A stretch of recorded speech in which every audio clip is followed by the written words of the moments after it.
Itinerarios teóricos de la danza, Susana Tambutti. Este planteo articula el pensamiento de Arthur Danto acerca de la historia del arte como Bildung Roman, con los modos en los que la danza artística se ha ido delineando como campo autónomo a partir de los modos de producción y recepción que actuaron sobre el arte de la danza.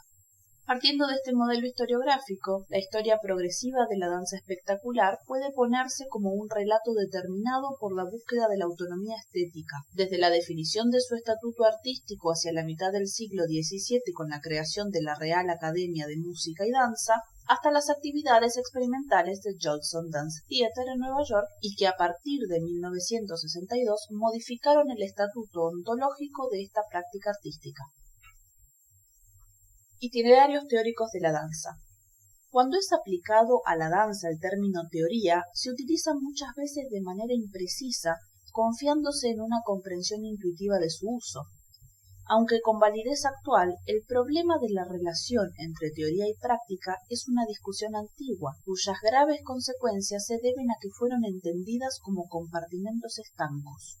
El pensar la danza es un modo de actividad que establece un camino circular entre teoría y práctica, porque la teoría repercute en los modos de obrar, pero es a la vez una reflexión que se elabora a partir de ellos. La observación de las prácticas es la que produce los conjuntos de hipótesis que luego dan lugar a lo que podríamos denominar de un modo simple una teoría. Todas las teorías que podamos esbozar acerca de las representaciones son siempre aproximaciones incompletas y limitadas, forman parte de una caja de herramientas cuya utilidad depende de las situaciones y los propósitos perseguidos. No se puede concebir una reflexión teórica sobre el arte de la danza sin una confrontación con un análisis empírico. A diferencia de la historia, la función de una teoría de la danza sería la de construir un marco de referencia en donde cada hecho particular pueda encontrar una correspondencia. Asimismo, este marco de referencia actúa en relación a las limitaciones impuestas por cuestiones históricas, sociales y culturales. La ignorancia de estas restricciones conduce a la falacia de que existe un en sí de la creación y análogamente un para sí de la recepción. Paradójicamente, a pesar de que durante casi 4 siglos los textos existentes fueron desterrando cualquier idea que pudiera relacionar la producción de obras coreográficas con conceptos como ingenuidad, espontaneidad e irracionalidad, por lo general, aún así son admitidos e incluso elogiados como si fueran parte de la riqueza de este arte. Esta aceptación no significa ignorar que en las formas artísticas de la danza, como en todo arte, hay conceptos proyectados tanto en los procedimientos como en el uso y desarrollo del medio expresivo. Los primeros intentos de teorización eran básicamente textos informativos, manuales de coreografía que desarrollaban rudimentarias teorías artísticas sobre las reglas coreográficas a seguir en el proceso creativo e interpretativo de una danza. Esta legislación incipiente demostraba que la era de la espontaneidad, en la que cada uno podía danzar según su inclinación natural y aprendiendo solo por medio de una atenta observación, había finalizado. La complejidad que enfrentaban los maestros de corte terminó de vislumbrarse cuando a mediados del siglo XVII se consumó la separación de lo que podríamos llamar la danza culta de la danza popular, camino que produjo que la experiencia estética de este arte dejara de ser inmediata. La danza ya no podía ser pensada como producto de fuerzas irracionales, debido a que, con su paulatina sistematización, se desmanteló cualquier creencia en la posibilidad de acceder a este objeto estético libre de principios o conceptos. Se estaba muy lejos de la posibilidad de una aproximación inocente tanto al proceso creativo como a la recepción de una obra coreográfica. La autonomía como relato abarcador. Sostener hoy la posibilidad de una teoría de la danza en sentido fuerte del término es entrar en franca contradicción con las características de un conjunto de objetos artísticos agrupados bajo ese nombre, pero cuya naturaleza es cada vez menos evidente. Por ello, proponemos considerar una pluralidad de trayectos posibles a partir de un eje histórico-estético organizador. El modelo organizador histórico que aquí proponemos es un modelo progresivo fundado en el avance de la autonomía entendida como autoconciencia. El itinerario elegido está íntimamente ligado al establecimiento de la danza artística como campo autónomo a partir de la demarcación de las posibilidades y limitaciones de su medium expresivo. Este es un tema de difícil tratamiento debido a la existencia de manifestaciones artísticas que desafían permanentemente las posibles demarcaciones acerca de cuándo un conjunto organizado de movimientos se considera danza y cuándo no, actualizando una y otra vez el problema de las exclusiones e inclusiones y renovando la pregunta acerca de qué sería lo específico de la danza como arte. La exploración del camino recorrido por la danza en función del logro de su autonomía nos coloca en el modelo fundado en el concepto de Bildungsroman, adoptado para la historia del arte por Arthur Danto en 1924, probablemente el filósofo del arte más controvertido de la segunda mitad del siglo XX. Entender la relación entre teoría e historia de la danza, según la tipología histórica del Bildungsroman, sería pensar en un formato narrativo fundado en la imagen del héroe en la literatura, en nuestro caso la danza, que gracias a la sola experiencia vivida madura y se autoconstruye sin proyecto, sin modelo previo, porque parte del avance progresivo de las relaciones entre el proceso autorreflexivo y la conciencia que se tiene de dicho proceso. Adoptar esta modalidad implica establecer un sentido histórico, una teleología, es decir, una explicación por medio de las causas finales, lo que supone afirmar que la historia de la danza tiende hacia un fin prefijado, que todo lo hecho ocurre según una intención. En este caso, esa finalidad está determinada por la búsqueda de una identidad artística propia de la danza. En este transcurso, la descripción de acontecimientos externos no es definitoria en sí misma, sino sólo en la medida en que estos hayan sido afectados por las transformaciones que la danza ha experimentado en el camino hacia su autorreconocimiento, a lo que le es constitutivo, es decir, hacia su especificidad. Pensar la danza como arte autónomo no implica pensarla como un arte separado por completo de la serie social. Muy por el contrario, pensar la autonomía sería pensar la única posibilidad que puede tener este arte para convertirse en crítico de la sociedad. La pregunta por la construcción de la autonomía en la danza coincide con la pregunta acerca de cómo fue el cumplimiento del proyecto artístico moderno, tal como había sido caracterizado por Clement Greenberg. Greenberg asignaba al arte un papel autocrítico y reflexivo, por el que cada género artístico debía obtener su libertad a través de la exploración de sus propios límites. En consecuencia, la construcción de autonomía era un camino hacia la autorreflexión. Desde el comienzo de su concepción como disciplina artística, la danza inició su experiencia de autoconocimiento tomando paulatinamente conciencia de sus posibilidades y desterrando cualquier dependencia hasta convertirse en protagonista de su propia historia. Este protagonismo solo pudo alcanzarse de manera completa una vez conquistada su madurez espiritual, es decir, su completa autonomía artística manifestada en la posibilidad de conferirse su propia ley.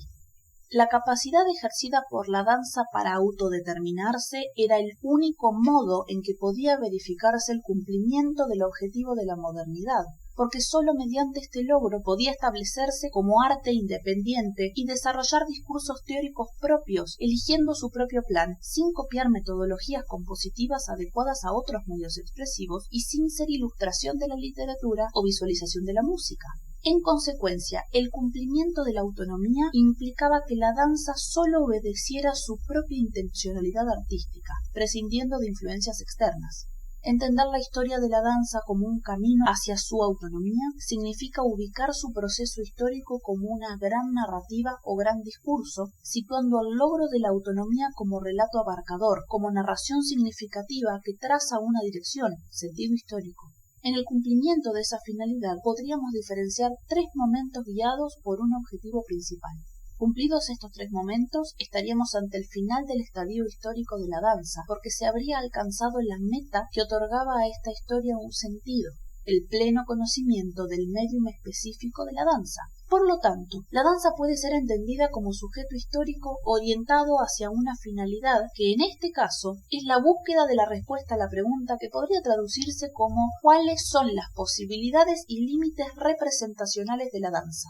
Dentro de este itinerario distinguimos un primer momento, derivado de las posiciones racionalistas y neoclasicistas, en donde la preocupación principal estaba relacionada con la teoría de la imitación y la representación de la belleza ideal. En segundo, nacido del modelo establecido por la idea romántica del arte, instalaba la teoría de la expresión como verdadera, lo cual ponía en conflicto con la tradición anterior. El tercero, procedente del formalismo kantiano, daba cumplimiento a los requisitos de la modernidad estética, develando el carácter no literal del vocabulario de la danza y alejándose de la teoría que la definía como arte que expresaba las emociones del artista.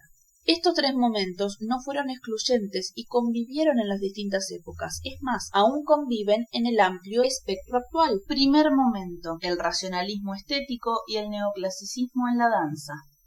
La búsqueda de una estética unificada, guiada por el racionalismo y por los ideales del neoclasicismo del siglo XVIII, fueron los ejes organizadores de este primer momento. Su influencia, que puede rastrearse incluso en la danza actual, se hizo sentir en los modos de representación, en la concepción del cuerpo danzante y en las categorías estéticas que caracterizaron con exclusividad la danza durante casi 3 siglos. Por un lado, el racionalismo estético surgido a partir del pensamiento de René Descartes se manifestó en la danza bajo dos aspectos: en la concepción mecanicista del cuerpo y en la perspectiva cuantitativa proyectada sobre este arte en su conjunto. Por un lado, en 1661, por el decreto de Luis XIV expresado en las Lettres patentes du roi pour établissement de l'Académie royale de danse, se fundaba la Academia Real de la Danza, institución que tuteló la danza estableciendo la teoría artística del neoclasicismo como modelo único y ejemplar. En función del racionalismo estético y del neoclasicismo, se instaló la imperiosa necesidad de obedecer criterios que con la fuerza de ley tenían su origen en conceptos provenientes del pensamiento cartesiano y en la reglamentación académica. De ese modo, se asociaron un pensamiento neoclasicista para cual el mundo exterior era el origen de la representación en el arte y una razón ordenadora que imponía claridad y distinción en el caos corporal. Ambas tendencias configuraron las primeras piedras miliares de este camino y funcionaron como aliadas en la búsqueda de armonía, regularidad, naturalidad, economía artística, concentración y precisión. Estos principios ordenadores se tradujeron paulatinamente en un vocabulario de formas artísticas guiado por normas rígidas, coercitivas e intelectualistas que se impusieron a expensas de la naturalidad. A su vez, todos estos valores estaban relacionados con sistemas disciplinarios, producto de una mentalidad racionalista y controladora. La danza se constituyó como arte dentro de esta época paradojal en la que, a lo establecido por el pensamiento racionalista, se sumaba la doctrina neoclasicista, cuyo modelo era el eterno intelecto creador de la naturaleza, que volviéndose hacia sí mismo, había creado las primeras formas perfectas llamadas ideas, a partir de las cuales habían surgido todas las cosas creadas. No obstante, la naturaleza, por intervención de la materia, alteraba aquellas formas dando origen a infinitas imperfecciones y desproporciones. Los artistas de la danza, imitando a aquel primer artesano, formaron también en su mente una imagen corporal y un sistema de movimientos obedientes a un modelo de belleza excelsa e, intentando disminuir las imperfecciones, minimizaron cualquier contacto real con la materialidad del cuerpo para de ese modo alcanzar el modelo de perfección buscado. Comenzaba la historia de representación ideal del cuerpo, distante de cualquier identificación con los cuerpos ordinarios, y la construcción de un sistema ideal de movimientos alejado de todo contacto terrenal. En el marco de esta primera etapa, la danza comenzó a desviarse progresivamente de las leyes de la experiencia, empezando por negar la ley de gravedad y ocultando todo esfuerzo o tensión en la ejecución del movimiento. De este modo, se iniciaba un ilusionismo que necesitó de una fuerte disciplina corporal. Los principios racionalistas y neoclasicistas se fueron cumpliendo con importantes modificaciones a lo largo de los siglos XVII, XVIII y XIX. El modelo académico, producto de una sociedad aristocrática inicialmente gestado dentro de un pensamiento neoclasicista, teñido por los desbordes del barroco y el rococó, atravesó los cambios producidos por el avance de la burguesía, derivando en un nuevo clasicismo romántico hacia mediados del siglo XIX. Los problemas centrales de esta primera etapa, que abarcó casi 2 siglos, se manifestaron de diversas formas según sea el momento al que nos estemos refiriendo. Tomando el arte perfecto de la antigüedad como guía y adoptando como modelo de representación la teoría de la mímesis, los ejes problemáticos podríamos circunscribirlos al conflicto generado por la contraposición entre la doctrina de las ideas y la teoría de la imitación. Mientras que el sistema de movimiento generado parecía tener un origen a priorístico, es decir, era independiente de la experiencia, el modo de representación adoptado debía representar historias y personajes obedeciendo a la teoría de la imitación, la cual en la danza ofrecía una complejidad particular. La representación en la danza se fundó en la ilustración de la palabra, ya fueran historias provenientes de la literatura o narraciones inspiradas por la pintura. El progreso se manifestó en la posibilidad de evolución de esta forma de imitación que no era una mímesis de la naturaleza, sino que buscaba equivalencias entre la experiencia visual de la danza y la suministrada por la palabra. De acuerdo con esta perspectiva, el progreso podría interpretarse como la paulatina disminución de la distancia entre las posibilidades de representación proporcionadas por movimientos pensados a priorísticamente y el significado de las palabras que le servían de soporte. En la medida en que podía percibirse la disminución de esa distancia, el carácter progresivo del arte de la danza quedaba demostrado. Por lo tanto, la principal preocupación fue lograr un avance en lo que podríamos llamar duplicación representacional, ya que la danza oficiaba como una visualización de las historias suministradas por la literatura o de las imágenes evocadas por la música. Debido a que no existe la misma simetría entre el reconocimiento del significado de los movimientos corporales y la comprensión de las frases verbales, dado que la comprensión de una danza difiere de la comprensión lingüística para cortar la distancia insuperable existente entre la palabra y movimiento, se hizo necesario recurrir al auxilio de otros lenguajes artísticos que complementaran las imposibilidades del movimiento. Por ese motivo fue incluida la pantomima para resolver los obstáculos ocasionados por la necesidad de traducir ideas verbales. Las notas en los programas intentaban resolver el mismo problema. El objetivo fue volver comprensibles formas coreográficas que en su asimilación a la literatura traspasaban la restricción que el movimiento como medio expresivo imponía. A pesar de la complementariedad, la comprensión de una danza siguió dependiendo de la capacidad de deducción del espectador. Por lo señalado, durante buena parte de esta época, las discusiones se centraron en articular la relación entre la danza, la música y la palabra. Cada uno de los textos conservados de alguna manera ejemplifica la preocupación por resolver la limitación del movimiento como vehículo de la palabra. A medida que aumentaba la sofisticación y la complejidad del entrenamiento, el vocabulario instalado ponía cada vez más en evidencia su distancia respecto de la palabra. Ambas formas expresivas demostraban no tener la misma habilidad figurativa ni la misma proyección simbólica, a pesar de lo cual quedaron fundidas a tal punto que se habla hasta el día de hoy de una gramática de la danza y de fraseos coreográficos. La visión ideal de cuerpo, fruto de un concepto de belleza que tomaba la antigüedad griega como modelo, la invención de un sistema de movimientos a priorístico producto de una concepción racionalista y la necesidad de encontrar una equivalencia entre la palabra y el movimiento fueron los temas cuya presencia se hizo sentir de modo inflexible prácticamente hasta nuestros días. Segundo momento, la necesidad de expresión en la danza. Situamos el comienzo de esta etapa a finales del siglo XIX y principios del XX. Este momento estuvo definido por la aparición en la danza de una dirección artística que se desligaba de la realidad objetiva y rechazaba decididamente el mundo exterior como origen de la representación, consecuencia tardía de los programas filosóficos y estéticos de la teoría romántica. La teoría artística neoclasicista o el racionalismo estético ya no podían caracterizar con facilidad esta nueva manera de entender la danza, en la que en lugar de representar una historia, los bailarines, los coreógrafos intentaban expresar algo. Aunque los lineamientos artísticos iniciados por el racionalismo estético y el neoclasicismo no solo nunca dejaron de estar presentes, sino que tuvieron un mayor despliegue en las nuevas revisiones del lenguaje del movimiento y un mayor deseo de vencer las limitaciones impuestas por la equivalencia palabra-movimiento. En un sentido opuesto, la necesidad de expresión proclamaba el alejamiento de la idea de verosimilitud respecto de un objeto externo, fuera este un relato literario o una representación de la naturaleza. La danza de expresión sólo considera como verdaderos aquellos movimientos que podían mostrar a qué sentimiento remitían. En esta nueva dirección, los movimientos tomaban su fuerza del carácter intensificador de los estados emocionales, ahora aceptados como la nueva fuente donde debía nutrirse el arte de la danza. Esta nueva teoría artística respondía únicamente a la manera peculiar en que el artista exteriorizaba sus emociones, lo cual exigía la sublevación contra la poética normativa del neoclasicismo, además del abandono de la pasada complicidad entre palabra y movimiento. En consecuencia, en esta nueva cultura estética ya no interesaba el progreso técnico del movimiento. La danza había dejado de ser un arte ilusionista y no necesitaba el auxilio de otras artes para traducir el significado de la palabra. A las preguntas propias de los siglos anteriores se agregaban las surgidas en esta nueva teoría que modificaba las propiedades definitorias de este arte.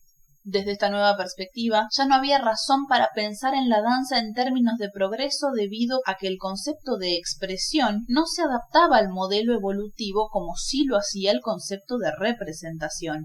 La danza de expresión mostraba claramente que no había una única tipología, ya que cada obra debía ser comprendida en los términos particulares utilizados por cada artista, los que, hablando un idioma propio, redefinían una y otra vez ese concepto. Por lo tanto, la idea de progreso dejaba de tener sentido. Evidentemente, al incorporar el nuevo modelo expresivo, se había instalado una perturbación, porque cada coreógrafo bailarín tenía sentimientos que eran expresados de forma individual. Por lo tanto, la singularidad de las propuestas demandaba un tipo de interpretación teórica particular. Debido al desvanecimiento parcial de los factores que posibilitaban pensar la danza como una disciplina en avance, la historia progresiva atravesó un primer síntoma de discontinuidad, porque en este alejamiento del ideal progresivo derivado de las condiciones impuestas por esta nueva necesidad expresiva, parecía que los bailarines y coreógrafos estaban guiados por un acto de inspiración que se cerraba a cualquier intento reflexivo. La opinión general que perduró por varias décadas era que aquellos artistas no podían alcanzar la exigencia técnica que el ballet imponía, por consiguiente, retrocedían en lo que habían sido las conquistas alcanzadas a lo largo de casi 2 siglos y medio. A esto se agregó el riesgo de pensar el modelo expresivo como excluyente e intentar describir esta nueva cultura estética a partir de una única perspectiva, sin considerar que en ella también existía una aguda preocupación formal, tan difundida como la inquietud por la expresión.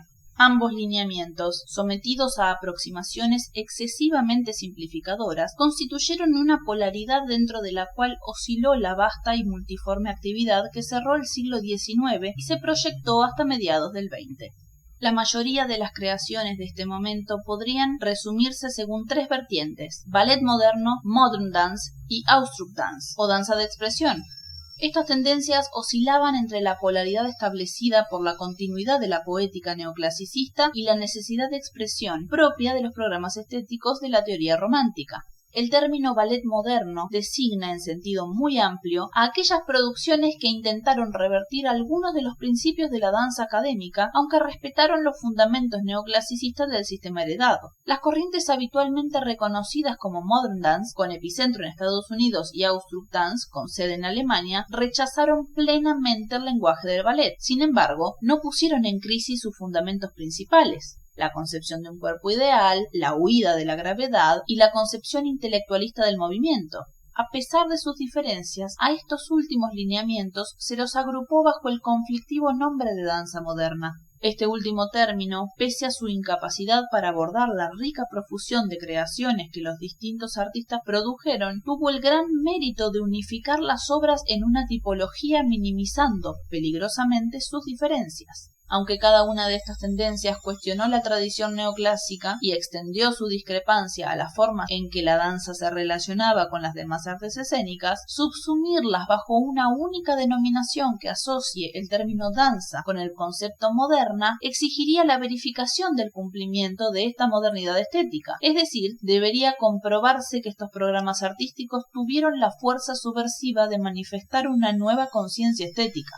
Posiblemente no sea suficiente la exploración y análisis del movimiento, la nueva cultura del cuerpo manifestada en la danza alemana, la renovación temática y expresiva que todas las formas mencionadas tuvieron como eje de sus preocupaciones para responder a las exigencias de la modernidad estética. El paso necesario y decisivo hubiera sido que estas corrientes destruyeran los modos de representación heredados y revocaran los presupuestos de las teorías artísticas que mantenían la dicotomía que separaba la forma de un contenido preestablecido.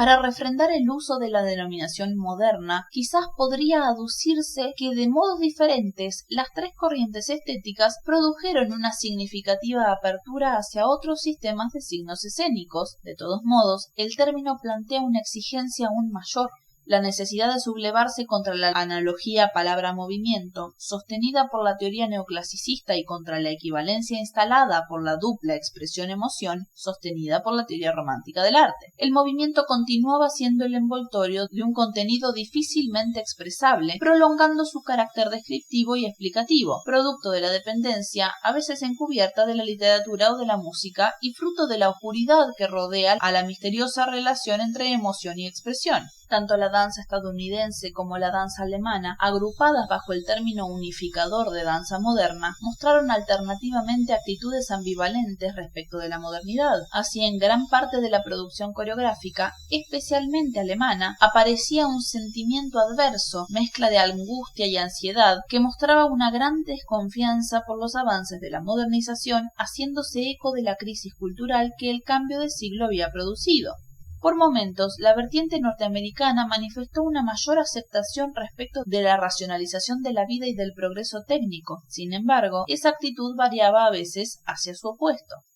Paradójicamente, en todas y cada una de las corrientes renovadoras mencionadas, las propuestas de la danza moderna se distanciaban del metarrelato modernista del que Clement Greenberg era uno de sus adalides principales. Este alejamiento aparecía cada vez que los artistas enunciaban la necesidad romántica de un nuevo regreso a la naturaleza, su deseo de huida del racionalismo sumergiéndose en las búsquedas irracionales y espiritualistas, su tenacidad en la renovación de contenidos que no alteraban los problemas formales instalados por la duplicación representacional, y por último, su afirmación constante de una danza animada por las emociones particulares del artista. La así llamada danza moderna osciló entre polaridades de diverso tipo sin advertir que cada uno de estos pensamientos respondía a una concepción del mundo diferente, y en muchos casos esta diversidad se manifestaba en un mismo artista. La complejidad de articulaciones en las que se entrecruzaron los términos como forma, representación y expresión no sólo complica el entendimiento de la danza de este periodo, sino que impide una única caracterización. Por consiguiente, utilizar el término totalizador danza moderna para designar a tanto las expresiones artísticas que oscilaban entre una danza entendida como producto de las distintas fuerzas que actuaban en el interior del hombre, desbordando la esfera de lo racional, como las tendencias que buscaban un desarrollo formal, violando los límites de las formas academicistas, imposibilitadas de abordar las nuevas inquietudes artísticas, es simplificador. De todas maneras, a pesar de las orientaciones conceptuales divergentes, de la bifurcación de los programas artísticos y de las heterogéneas percepciones del mundo moderno asumidas por estas tendencias, la amenaza de interrupción de la historia progresiva no se cumplió. Por el contrario, esta continuó y se expresó en las nuevas sistematizaciones construidas sobre las bases acuñadas en los siglos anteriores por las teorías artísticas del racionalismo estético, del neoclasicismo y del romanticismo. En este segundo momento se profundizaron dichas teorías, extendiendo el vocabulario de movimiento y desarrollando las viejas estructuras coreográficas, ampliando sus posibilidades, contribuyendo al desarrollo de la danza posterior. Producto de estas indagaciones se produjo la organización de nuevas escuelas y la sistematización de las nuevas propuestas. Las nuevas academias creadas, a pesar de su intento de sustituir a las antiguas y de la renovación que introdujeron en las técnicas de formación, devinieron en las nuevas corporaciones, aun cuando existiera la conciencia de lo arcaico de las prácticas academicistas. Hacia mediados de siglo, la reformulación del academicismo en las escuelas del ballet moderno y de la danza moderna había cristalizado en un conjunto de fórmulas convencionales, aunque no fueran reconocidas como tales. Dentro de este conflictivo horizonte conceptual, las propuestas de ballet moderno, de la modern dance y de la Ausdruck dance fueron solo un paso más en la conquista de la autonomía, propósito que se cumplió de manera completa con el avance de las corrientes formalistas que tuvieron su manifestación en Estados Unidos a mediados del siglo XX. Tanto el ballet moderno como la modern dance y la Ausdruck dance solo respondieron tangencialmente a la pregunta por la autonomía. Es más, podría decirse que estamos frente a una primera manifestación inconclusa de la modernidad estética si aceptáramos como sus preámbulos el cuestionamiento al poder que había ejercido la palabra sobre el lenguaje corporal, el interés en representar la metodología coreográfica, la revisión de las técnicas de enseñanza, la reconducción de la mirada hacia el cuerpo del bailarín y la profunda reflexión sobre la concepción, el estudio y la revisión de las posibilidades del movimiento en función de lo representado o expresado. La pregunta a la que habría que dar respuesta acerca de cuál era la capacidad de evocación simbólica de este lenguaje artístico no había sido aún formulada. Si utilizáramos el término moderno para designar lo reciente, lo nuevo, o para señalar la aparición de una actitud experimental, entonces cada una de estas emblemáticas corrientes fueron modernas. Pero si la modernidad estética exigía el desplazamiento del paradigma de la imitación y de la expresión, el uso del término es conflictivo. Tercer momento: la modernidad estética en la danza. A fines de los años 50, Estados Unidos era el único centro de difusión de la danza espectacular. Desde distintos frentes, coreógrafos y bailarines, influidos por los principales exponentes provenientes de las escuelas europeas como la Bauhaus, llegados a Estados Unidos antes y durante de la Segunda Guerra Mundial, demolían todos los presupuestos y premisas instaladas por las corrientes reformistas anteriores. Con el reconocimiento de la forma como único contenido de la obra coreográfica, surgieron nuevas preguntas, especialmente aquellas referidas al lenguaje. Si el movimiento era un lenguaje, ¿qué tipo de lenguaje era? Este tercer momento fue testigo de la profundización de este interrogante y, por consiguiente, del reconocimiento final de las diferencias de este lenguaje simbólico respecto de los otros géneros artísticos. La renuncia a los modos tradicionales se produjo por el virulento rechazo de los artistas a que la danza fuera ilustración de historias o de relatos emocionales. De este modo apareció por primera vez en la danza el concepto danza pura, verdadera aparición del modernismo en la danza. La oposición a cualquier intento de identificar el movimiento con el reflejo especular de una realidad externa o de transformarlo en el vehículo de una emoción fue producto del avance del proceso autorreflexivo que llegó a establecer radicalmente la especificidad del medium de la danza. El rechazo de toda tentativa de síntesis escénica, la anulación de cualquier intención literaria o psicológica, el abandono de toda intención de espiritualidad trascendental y la renuncia a cualquier intento de enseñanza moral fueron los pasos decisivos para la configuración definitiva de la danza como disciplina autónoma. A partir del reconocimiento del carácter ideal y neutro del lenguaje heredado del abandono de la dependencia de la literatura, de la música o de la pintura, y de la ruptura del precepto que situaba el movimiento como la expresión de una emoción, emergió por primera vez de manera reflexiva y consciente la pregunta acerca de qué era lo propio de la danza como arte, cuáles eran sus potencialidades y sus limitaciones. Por primera vez se entendía que el sistema de movimientos creado a partir de principios establecidos por el racionalismo estético y el neoclasicismo, ampliando y enriquecido por los artistas y teóricos durante casi 4 siglos, era un vocabulario autónomo que no reconocía un fin práctico, fuera este la narración de una historia o la expresión de un sentimiento. Por lo tanto, su principal característica era su perfil autotélico, es decir, su finalidad estaba en sí mismo, era autorreferencial. La característica principal de los sistemas de movimiento provenientes de las distintas escuelas, tuvieran el origen que tuvieran, era su autotelismo, que debido a su carácter simbólico, no designaba a algo materialmente preexistente. Distanciándose de los movimientos comunes, no permitía la comunicación de significado alguno. Extrañamente, los artistas de la danza habían construido paulatinamente un sistema simbólico, cuyo único fin era provocar una experiencia estética contemplativa y aconceptual. Este sistema desnudaba ahora su naturaleza y eliminaba su servidumbre respecto de otras artes, disolviendo el dualismo forma-contenido. Los coreógrafos y bailarines habían necesitado el auxilio de otros lenguajes para poder trasladar el sistema verbal a un soporte diferente representado por el cuerpo y el movimiento, ignorando que esa transferencia indefectiblemente afectaba la naturaleza de lo trasladado. Una vez reconocido el sistema de movimientos como un sistema autotélico, cerrado en sí mismo, con limitaciones insalvables para decir a la manera de la literatura o de cualquiera de las otras artes, quedaba expuesto su carácter poético y, por consiguiente, se apartaba sustancialmente del movimiento prosaico y utilitario. Consecuentemente, podía ser apto para cumplir uno de los mayores postulados modernistas, aquel que reivindicaba la pureza y autonomía de los lenguajes artísticos. Solo cuando se hicieron explícitas las contradicciones provocadas por la dicotomía entre una danza contenidista y un lenguaje formal sin posibilidades de traducir historias o emociones, pudo darse el último paso, la identidad entre el contenido y forma, es decir, el contenido pasaba a ser un contenido formal. En este proceso, la idea romántica de unión de las artes fue reemplazada por la idea de independencia de las artes, inaugurándose la posibilidad de incorporar otros métodos compositivos que se adaptaran a las nuevas propuestas, distantes tanto de la danza representacional como de la danza expresiva. Por primera vez aparecieron textos que hablaban de la especificidad del lenguaje, sus posibilidades y limitaciones, reivindicando su pureza y la inconveniencia de cualquier representación, declarando inaceptable cualquier subordinación escénica.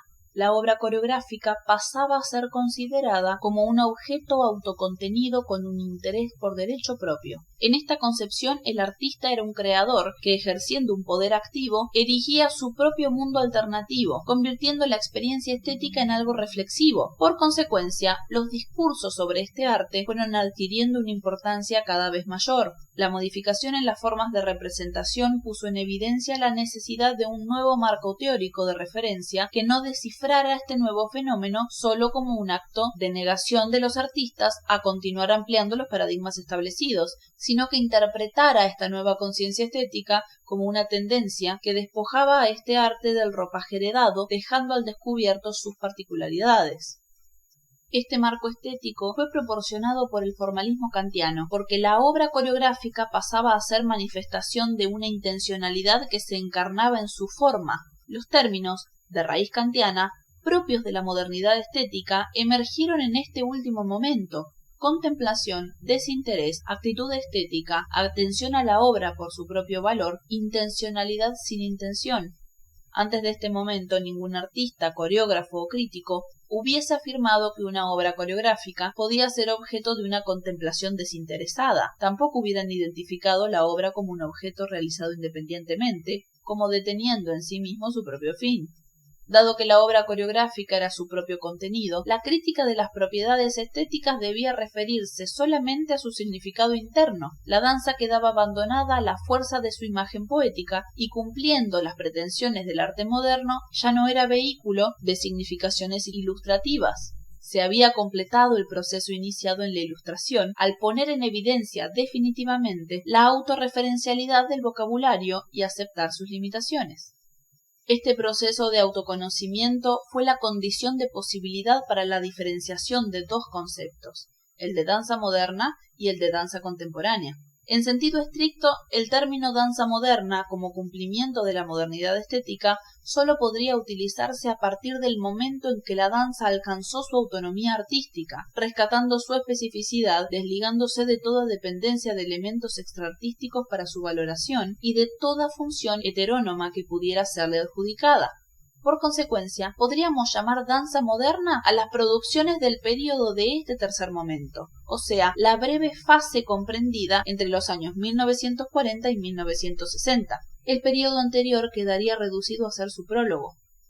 Con el cumplimiento de las propuestas de la modernidad estética, un proceso había llegado a su fin, al mismo tiempo que se iniciaba una nueva etapa de características muy diferentes a los tres momentos anteriores. Inicio de una poshistoria, la contemporaneidad en la danza. En el recorrido trazado a través de los tres momentos descriptivos se intentó reconstituir una historia de la danza sobre la base de las experiencias vividas por este arte en su proceso autorreflexivo, siendo este uno de los posibles sentidos orientadores de la historia de este arte. Haciéndonos eco del lenguaje utilizado por Danto, la historia progresiva de la danza habría llegado a su fin una vez alcanzada su autonomía artística, dando inicio a una poshistoria pluralista en donde ninguna tendencia en particular se puede considerar la representante de la esencia de este arte. La danza contemporánea comienza una vez alcanzados los objetivos de la modernidad estética. Se inicia fuera del modelo histórico de Bildungsroman dentro de este nuevo estadio al que llamamos período poshistórico. Este período tiene su inicio en 1962 con la aparición en Nueva York de un centro de experimentación conocido como Judson Dance Theater. A partir de la creación de este colectivo artístico se produjo un cambio drástico en las formas de producción y recepción. En el grupo Judson se quebró de manera definitiva el mito romántico del artista como ser único y elegido. La contravención de las usuales prácticas dancísticas quedó expresada en el Manifiesto del No, escrito por Yvonne Rainer en 1965. A partir de esta declaración de principios, nada permaneció como antes. Inicio de cita. No al espectáculo, no al virtuosismo, no a las transformaciones y a la magia y al hacer creer, no al glamour y a la trascendencia de la imagen de la estrella, no a lo heroico, no a lo antiheroico, no al imaginario basura, no al involucrarse del intérprete o del espectador, no al estilo, no al camp. No a la seducción del espectador mediante trucos del intérprete, no a la excentricidad, no a moverse o ser movido. Fin de cita. El lanzamiento de esta plataforma abrió una nueva polémica sobre la situación y el destino de la producción y recepción artísticas, redimiendo la danza de los parámetros existentes y poniendo en práctica una libertad y una democracia desconocida. Como fruto de esta emancipación, la realización material de la obra coreográfica pasó a un segundo plano y el proceso de creación comenzó a tener más importancia que la obra terminada. Ante la sorpresa de los espectadores, se expusieron notas coreográficas, bocetos, movimientos ordinarios, cuerpos no entrenados, disolución de los límites entre las disciplinas artísticas, experiencias de improvisación, desechando cualquier criterio selectivo que estuviera dominado por el concepto de belleza y por categorías como representación o expresión. Este cambio radical en la forma de producir danza exigía una mayor implicación del espectador, no solo porque demandaba un cambio en los modos de recepción, sino porque requería su participación activa ante la disolución de toda indicación que permitiera diferenciar la danza de aquello que no lo era. La contemporaneidad en la danza comenzó cuando se hizo evidente la desaparición de los paradigmas de lo que habitualmente era considerado danza. La anulación de todo precedente proveniente de épocas anteriores, la desaparición del dato perceptivo más inmediato consistente en las hazañas corporales de los bailarines. La contaminación de los movimientos autorreferenciales con movimientos ordinarios hicieron que en muchos casos estas manifestaciones no fueran apreciadas como danza porque no se les podía aplicar las nociones tradicionales que la historia progresiva había acuñado. Comenzaba una época en que las teorías usuales no podían explicar ciertas obras, ya que al alterarse el modo de producción y el modo de recepción, entraba en crisis no solo el término arte como calificativo para muchas de las obras coreográficas, sino el mismo término danza. Las preguntas ya no iban dirigidas a qué significaba o qué expresaba una danza, sino a ¿es esto danza? Esta pregunta estaba motivada por la aparición de un pluralismo radical que no permitía la existencia de una forma única de producción y recepción. Había que repensar cuáles eran los nuevos alcances del término y aceptar la necesidad de apertura en múltiples direcciones. La desdefinición del concepto danza y la transformación de esta disciplina en una actividad reflexiva que cuestionaba el estatuto existencial de la obra coreográfica como objeto cerrado en sí mismo, derivó en la disolución de la ontología de la danza, tal como hasta ese momento había sido concebida, y trajo aparejada la crisis de las instituciones tradicionalmente consagratorias, de tendencias y artistas, incluyendo el ámbito del crítico como mediador habitualmente aceptado. Paradójicamente, el momento en que eran abandonados todos los criterios que las diferentes tradiciones habían instalado para el reconocimiento de la danza como arte y ante la disolución de todo principio aurático respecto de las obras, aparecían potencialidades diferentes capaces de trazar múltiples opciones. Este pluralismo exigía desarrollar modos compositivos, receptivos y críticos que tomaran y analizaran cada obra de manera particular. Podríamos arriesgar que lo que hoy llamamos danza contemporánea sería como la lechuza de Minerva, que inicia su vuelo solo en el ocaso cuando todo ha sucedido y puede ser pensado y explicado conceptualmente. La danza contemporánea inauguró una nueva época partiendo de la interiorización del proceso histórico autorreflexivo que había llegado a su última etapa. El final de la historia progresiva fue también un principio, un nuevo comienzo que ya no se podía definir como la búsqueda de un umbral unificador. Las múltiples posibilidades que se abrían demostraban más la presencia de un orden libre que de la búsqueda de un principio único que funcionara como eje organizador de todas las transformaciones futuras. En consecuencia, pensar hoy la danza implica recurrir a múltiples teorías que nos aporten un cierto arsenal de conceptos que permitan identificarla como tal, justamente porque la danza hoy no se deja encerrar bajo ningún concepto definitivo. Nunca tendremos la teoría concreta para todas las formas de danza, pero necesitamos teorías para comprender aquello que no permite categorización alguna. Tener una teoría de la danza en sentido fuerte de la palabra se contradice con lo que sabemos de la danza actual, cuando su emancipación trajo como consecuencia que su naturaleza fuese cada vez menos evidente. Si bien una lectura actual presenta los riesgos de interpretación propios de la cercanía porque el proceso está haciéndose y no puede simplemente determinarse bajo una única denominación, y aunque tal vez sea demasiado aventurado afirmar que el cambio sustancial producido en la década del 60 haya establecido un sólido e irreversible punto de inflexión, de todos modos sería imposible negarle a ese momento histórico el lugar prioritario que tuvo y que puso en movimiento una nueva manera de ser de la danza, múltiple, plural y cambiante, cuya característica esté más cercana aún siendo como su nueva manera de hacerse presente.